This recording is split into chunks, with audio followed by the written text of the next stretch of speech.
In this expert view, we're going to focus on restarts. We often talk in commentary about restarts being the third set piece, but numerically, we see more restarts than we do scrums and lineouts, with up to 6 on average a game. The other thing that happens a lot in sevens are how people try and position themselves to best get their ball back.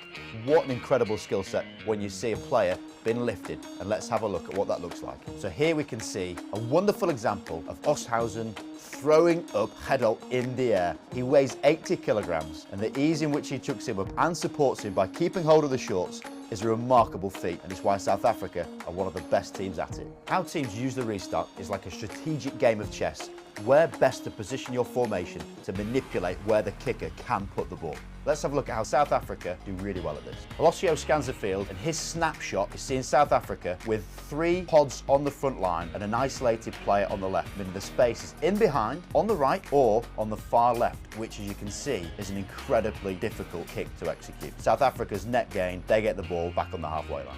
Teams always speak before games at the tactics as to where to try and kick the ball to get the ball back. But now let's have a look at New Zealand's setup and the snapshot they pose South Africa. New Zealand know South Africa's strength is out wide, so they put their 2 pods on the left-hand side of their setup with 3 individual players behind it. South Africa can kick to their strength, they can potentially change, go middle, or hit the space on the top left. They also identify other space, which was really clever. So let's take a look at it in action.